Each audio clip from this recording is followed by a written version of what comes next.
आज जब बीसीसीआई के पास इतना पैसा है कि वो वर्ल्ड कप को भी होस्ट करवा रहा है, आईपीएल में जमकर पैसा बहाया जाता है और करोड़ों रुपए देकर एक प्लेयर को खरीदा जाता है। लेकिन क्या आपको पता है, जब 1983 में टीम इंडिया ने वर्ल्ड कप जीता था, तब हमारे प्यारे बीसीसीआई के पास खिलाड़ियों को इनाम तक देने के पैसे नहीं थे।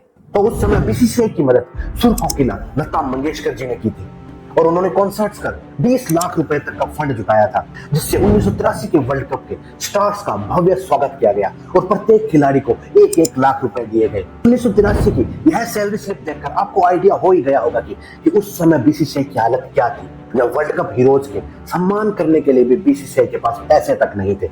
और वही बीसीसीआई आज वर्ल्ड कप को होस्ट कर रहा है, वो भी अकेले अपने दम पर। हालांकि 1987, 1996 और 2011 में भी भारत वर्ल्ड कप होस्टिंग कर रहा था, लेकिन उस समय बीसीसीआई के साथ अन्य देशों के बोर्ड भी शामिल थे। लेकिन 2023 का वर्ल्ड कप भारत अपने दम पर होस्ट कर रहा है। दोस्तों, हर कंट्री आईसीसी टूर्नामेंट होस्ट क्यों करना चाहती है और क्या कारण है इसके पीछे, और आईसीसी टूर्नामेंट होस्ट करने के लिए क्या क्या एलिजिबिलिटी क्राइटेरिया होता है, जिससे कि किसी देश को टूर्नामेंट होस्ट करने की जिम्मेदारी दी जाती है, और उस जिम्मेदारी से वो देश कितनी कमाई करता है। एक समय था जब बीसीसीआई को 2 टिकट एक्स्ट्रा देने के लिए मना कर दिया गया था, और आज वही देश इतने बड़े वर्ल्ड कप को होस्ट कर रहा है। आखिर क्या कारण और क्या हुआ होगा 1983 से 2023 के बीच में, जिससे कि हमारी बीसीसीआई विश्व का सबसे बड़ा और पैसे वाला बोर्ड बन गया।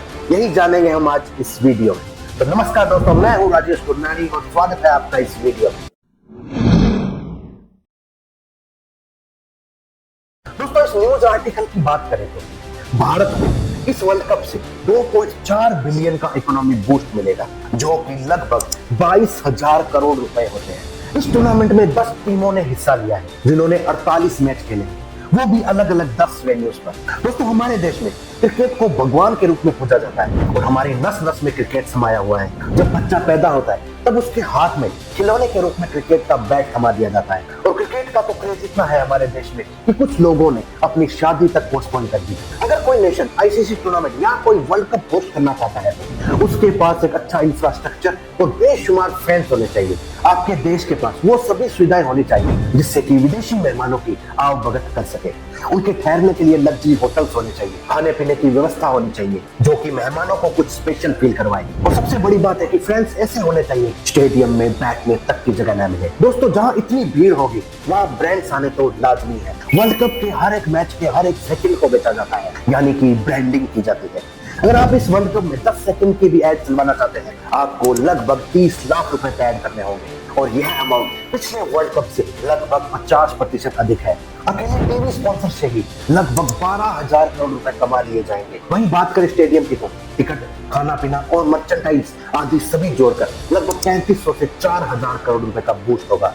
और अगर आप घर पर मैच देख रहे हैं तो आप सभी लोग कुछ ना कुछ ऑनलाइन खाने के लिए ऑर्डर या फिर टीम को सपोर्ट करने के लिए जर्सी आगे भी खरीदेंगे। इसका भी एक अनुमान है लगभग 1,000 करोड़ रुपए का खर्चा आम जनता कर देगी। वही ट्रैवल एक्सपेंसेस, जिसमें देशी और विदेशी पर्यटक शामिल हैं, जो कि स्पेशल मैच देखने के लिए ही वेन्यू पर आते हैं। फिर वे वहाँ होटल वगैरह बुक करवाते हैं, और इसके अलावा वे मैच के साथ साथ अन्य जगहों पर भी घूमने जाते हैं, जिससे हमारे देश की इकोनॉमी को बूस्ट मिलता है। और अगर उनको अच्छा एक्सपीरियंस रहता है तो वे अपने जानकार या मित्रों को भी हमारे देश के बारे में बताते हैं, जिससे हमारे देश की ग्रोथ बढ़ती है और इज्जत भी बढ़ती है। इससे वर्ल्ड कप के कारण हमारे देश को 150 से 300 करोड़ का बूस्ट मिलेगा। दोस्तों, इन सबको मिलाकर हमारे देश की इकोनॉमी को लगभग 22,000 करोड़ रुपए का बूस्ट मिलेगा। वर्ल्ड कप होस्ट से किसी भी देश के टूरिज्म को लॉन्ग टर्म में काफी फायदा मिलता है, जो कि हमारे प्यारे देश भारत को भी मिलेगा।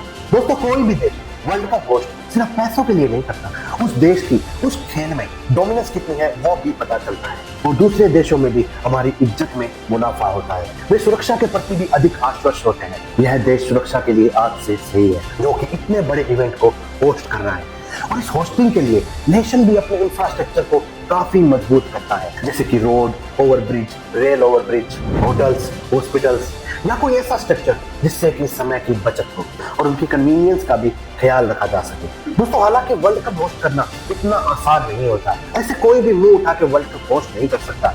अगर ऐसा होता तो हमारा पड़ोसी देश कब का अपनी अर्थव्यवस्था को बूम दे चुका होता और कोई भी ऐरा गैरा वर्ल्ड कप को होस्ट कर लेता। यानी कि आगे होने वाले वर्ल्ड कप के लिए कुछ बिडिंग प्रोसेस की जाती है और एक क्रिकेट होस्टिंग कमेटी, जिसमें कि विश्व के जाने माने पूर्व खिलाड़ी होते हैं और क्रिकेट बोर्ड के मेंबर्स भी होते हैं जो कि बिडिंग कंट्रीज में से मोस्ट एलिजिबल कंट्री का चुनाव करते हैं। हालांकि यह बहुत कठिन फैसला होता है लेकिन करना पड़ता है। और इस दौरे में कमेटी मेंबर यह देखते हैं कि क्या यह देश आर्थिक रूप से इतना मजबूत है कि वह वर्ल्ड कप होस्ट कर सकता है। एग्जाम्पल के लिए अगर हम वर्ल्ड कप की होस्टिंग हमारे पड़ोसी देश पाकिस्तान को दे दें तो क्या होगा। ऐसे में पाकिस्तान की इकोनॉमी इतने बड़े इवेंट को बियर ही नहीं कर पाएगी और पूरे विश्व में उसकी किरकिरी हो जाएगी। और खास तौर पर पाकिस्तान में सिक्योरिटी का मामला होता है, वहां पर भारत जैसा देश क्रिकेट खेलने जाएगा ही और भारत के बिना क्रिकेट अधूरा ही है। और साथ में यह भी देखना होता है कि क्या उस देश के पास प्रॉपर इंफ्रास्ट्रक्चर है जो इतने बड़े प्रोग्राम को होस्ट कर सके, इतनी जनता का बोझ उठा सके। मुख्य उस देश के क्रिकेट के फैंस कितने हैं, क्योंकि किसी भी प्रोग्राम को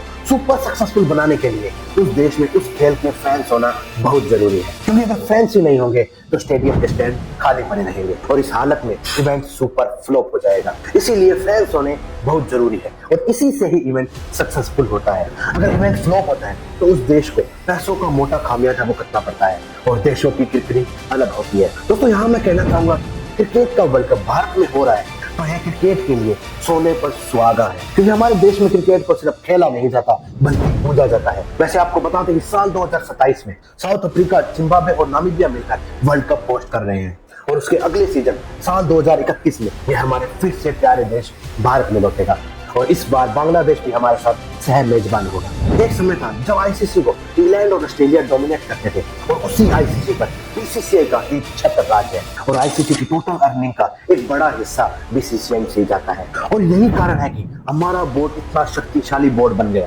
दोस्तों हमेशा से ही हमारा बोर्ड ऐसा नहीं था। 40 साल पहले हालात ऐसे थे कि इंडिया टीम के 1983 के वर्ल्ड कप फाइनल में पहुंचने के बाद इंग्लैंड बोर्ड ने बीसीसीआई को 2 एक्स्ट्रा टिकट देने से मना कर दिया था। दरअसल वर्ल्ड कप के दौरान हमारे यूनियन मिनिस्टर इंग्लैंड के दौरे पर गए हुए थे तो उन्होंने अपनी पत्नी से वर्ल्ड कप फाइनल देखने की इच्छा बीसीसीआई अध्यक्ष साल्वे जी के पास रखी।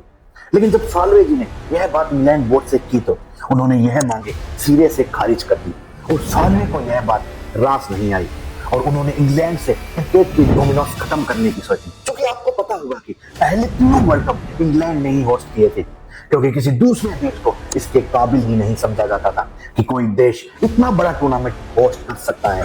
इंग्लैंड की इसी मोनोपोली को साल्वे साहब तोड़ना चाहते थे और हर नेशन वर्ल्ड कप होस्ट कर सके।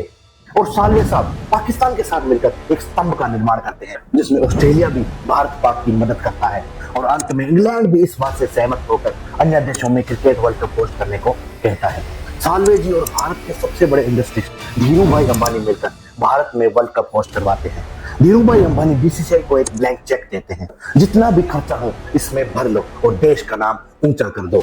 दोस्तों हमारा सबसे बड़ा प्रश्न अभी भी बना हुआ है, जिस बोर्ड के पास खिलाड़ियों का स्वागत करने तक के पैसे नहीं थे उस बोर्ड के पास इतने पैसे कहां से आए, आखिर इसके पीछे क्या राज है। वैसे दोस्तों इंडियन क्रिकेट के वर्तमान हालात क्या है यह किसी को बताने की जरूरत नहीं है और इन हालातों को बदलने के पीछे एक नहीं कई कारण हैं जिनकी हम आगे चर्चा करेंगे। सबसे पहले भारत में 1991 से क्रिकेट के प्रति लोगों का नजरिया ही बदल गया। यह केवल एक खेल नहीं रह गया बल्कि क्रिकेट एक धर्म है, लोगों के लिए पूजा है, प्यार है और दीवानगी है। क्रिकेट लोगों को जोड़ने का काम करता है। और दूसरा सबसे बड़ा कारण है आईपीएल। जी सही सुना आपने, आईपीएल एक ऐसी लीग है जिसमें हर देश का क्रिकेटर खेलना चाहता है और आईपीएल बीसीसीआई के लिए एक सोने का अंडा देने वाली मुर्गी है जो हर साल अरबों करोड़ों रुपए कमा कर देती है। मुख्य रूप से आईपीएल की कमाई से ही हमारा क्रिकेट बोर्ड इतना अमीर हो गया है कि उसका इंटरनेशनल क्रिकेट में इतना डोमिनेंस है, हर हार में आईसीसी, हर फैसले में भारत के साथ खड़ा रहता है। हालांकि हमारे पड़ोसी देश पाकिस्तान के खिलाड़ी आईपीएल में बैन है, जिससे पाकिस्तान के खिलाड़ी पैसा नहीं कमा पाते, इसलिए उन्हें हर वक्त उनको मिर्ची लगी रहती है। लेकिन जो भी हो, हमारा प्यारा देश भारत आज क्रिकेट के खेल का पूरे विश्व में प्रतिनिधित्व करता है।